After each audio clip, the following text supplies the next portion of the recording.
The National Council of Architectural Registration Boards is made up of over 50 licensing boards that oversee the practice of architecture within their jurisdiction.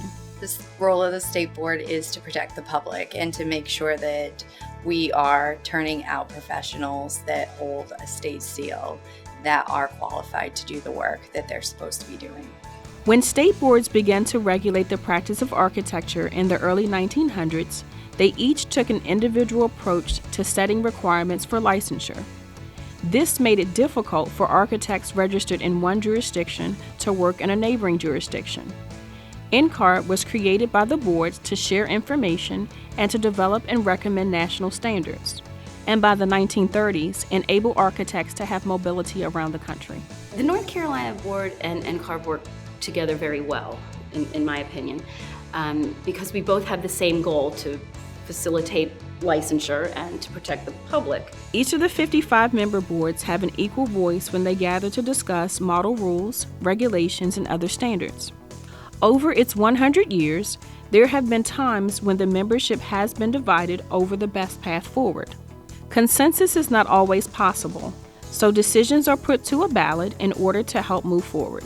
I came on to the NCARB picture at a time when there was, let's call it some amount of disagreement and turmoil within the organization itself. Some states that I'll leave nameless really didn't think that they should play a second fiddle to other states. And NCARB, of course, is an organization of all of these state boards, and NCARB isn't valuable if state boards don't embrace the suggestions that are being made by them. And sometimes it seems like we're not playing along because the statutory requirements keep us from doing it. But we've always found that the attitude of let's see how we can make this work is present. And as long as that is present, then good things come out of it.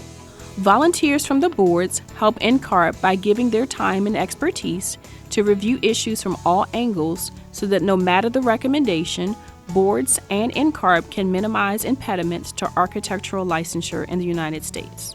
I often seek advice of the council employees when we are making rule changes to make sure that we are doing the best we can to appreciate the model rules and regulations while accomplishing what our board wants to accomplish. Oftentimes you think that things that you may be dealing with, you're dealing with them alone, and you talk to other people and then it's like, this is not something that's just our jurisdiction, it's throughout the country. Other boards are dealing with this, and it can help you because they may have already figured out an answer or a way to deal with that problem, and you don't have to start from scratch. The sharing of information between boards and NCARB is instrumental to ensuring we are working together to protect the public's health, safety, and welfare, while still respecting the board's right to oversee the practice of architecture in their jurisdiction.